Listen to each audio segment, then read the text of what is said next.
नमस्कार दोस्तों, मेहनती बनो। ये कहानी रमेश बाबू नाम के एक इंसान की है जो पेशे से नाई है और उनके पिताजी भी नाई का काम करते थे। तो आइए जानते हैं इनके सक्सेस स्टोरी के बारे में। रमेश बाबू बेंगलुरु में एक ऐसे परिवार में जन्मे थे जो गरीब था और उनके पिताजी नाई की एक दुकान चलाते थे।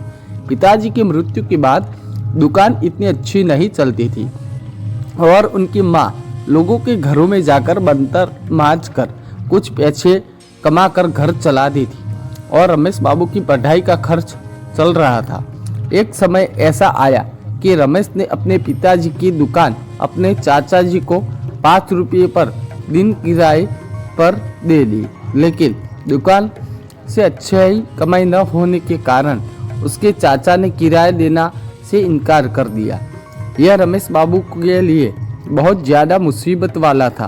हाल यह था कि रमेश को दिन में सिर्फ एक समय ही खाना खाने के लिए मिलता था। रमेश बाबू ने अपनी पढ़ाई के साथ अपनी माँ के साथ काम करने का निश्चय किया। इस कारण उन्होंने अपनी स्कूल शिक्षा पूरी करने के साथ साथ मैकेनिकल का काम भी सीखा। बहुत मेहनत के बाद उन्होंने अपने पिताजी की नाई की दुकान वापस ली और उसे अच्छे से दोबारा बनवाया। परिणाम स्वरूप दुकान बहुत ही अच्छी चलने लगी और अच्छी कमाई होने लगी। देखते ही देखते उनका काम इतना चलने लगा कि वह सुबह 8 बजे दुकान पर जाते और रात के 12 बजे तक काम करते थे। कई बार ज़्यादा काम के चलते उन्हें वहीं रहना पड़ता था।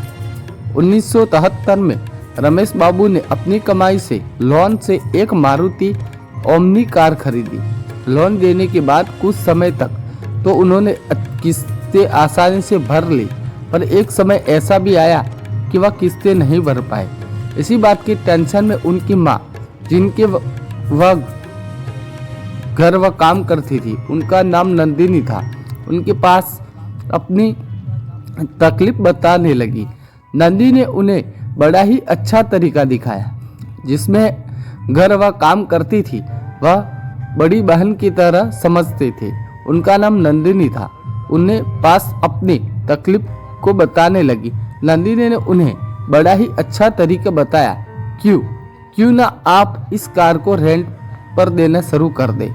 क्योंकि नंदिनी उनकी बड़ी बहन की तरह ही उन्होंने अपनी बात तुरंत मान ली और कार रेंट पर देने लगे। उन्होंने अपनी कार सबसे पहले इंटर कंपनी को रेंट पर दी, जो नंदिनी की कंपनी थी। उस समय रमेश खुद कार चलाते थे। उनका यह काम भी बहुत ही अच्छा चलने लगा। 2004 में उन्होंने 5-6 कारें खरीदी, लेकिन वह भी उनका पूरा ध्यान अपने पुश्तैनी काम में ही था। रमेश ने देखा कि काम रेंट का काम अच्छे से नहीं चल रहा। इस कारण उन्होंने रिसर्च किया और पाया कि इस काम में बहुत ही कंपटीशन है। उन्होंने कुछ नया करने के लिए बारे में सोचा। उन्होंने एक लग्जरी कार लेने का मन बनाया। जिस लग्जरी कार को रमेश खरीदना चाहते थे उनकी कीमत 40 लाख रुपये थी। लोगों ने रमेश को बहुत बार टोका और कहा कि ये गलत कर रहे हो, तुम्हारे पैसे डूब जाएंगे। लोगों ने उन्हें बहुत बार कहा, लेकिन रमेश बाबू रुकने वालों में से नहीं थे। रमेश बाबू ने कहा, अगर पैसे डूब गए तो मैं कार बेच दूंगा। परिणाम स्वरूप रमेश ने यह रिस्क लिया और लग्जरी कार पर इन्वेस्ट करने वाले बेंगलुरु में पहले व्यक्ति बने। कार लेने के बाद उनका काम बहुत ही अच्छा चलने लगा और जब भी किसी को लग्जरी कार रेंट पर लेनी होती तो उन्हीं का नाम जहन में आता। एक दिन ऐसा आया कि 2011 में उन्होंने 3.5 करोड़ की रोल्स रॉयल खरीदी और इंडिया में अपनी एक नई पहचान बनाई। इनका बिजनेस इतना चला कि इतने पास अब 400 से ज़्यादा कारें हैं, जिसमें से 120 लग्जरी कारें हैं और 200 प्लस ड्राइवर हैं। अब रमेश बाबू का नाम करोड़पतियों में गिना जाता है। लेकिन आश्चर्य की बात यह है कि करोड़पति होने के बाद भी वह अपनी दुकान में ही नाई का काम करते हुए देखे जा सकते हैं। आप सोच रहे होंगे कि बाल काटने वह बहुत पैसे लेते होंगे। ऐसा नहीं है। मात्र 100-150 रुपये में अपनी दुकान में बाल कटवा सकते हैं। रमेश बाबू कहते हैं कि जिस अवस्था में आया हूँ उसे भूल नहीं सकता। रमेश बाबू की कस्टमर लिस्ट में स्टार और बड़ी बड़ी हस्तियां शामिल हैं, जैसे अमिताभ बच्चन, शाहरुख खान, ऐश्वर्या राय जैसी हस्तियां शामिल हैं।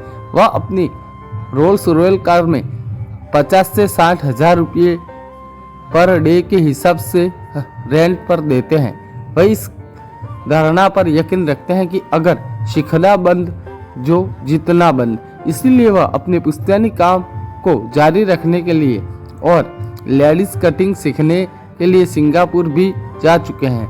और वो इस बात पर भी यकीन करते हैं कि मेहनत ही पहली चीज अलग ही होती है। इस कारण पहली गाड़ी जो उन्होंने लोन से खरीदी थी, मारुति ओमनी, आज भी उनकी पार्किंग में देखी जा सकती है। दोस्तों, तो ये थी हमारी आज की मोस्ट इम्पोर्टेंट इमोशनल और मोटिवेशनल कहानी। तो ये कहानी आपको कैसी लगी वो हमें कमेंट कर जरूर बताइएगा। साथ ही इस कहानी को अपने दोस्तों के साथ, परिजनों के साथ ज़्यादा से ज़्यादा शेयर कीजिएगा। चैनल को सब्सक्राइब कीजिएगा। मिलते हैं अगले वीडियो में, तब तक के लिए जय हिंद, धन्यवाद।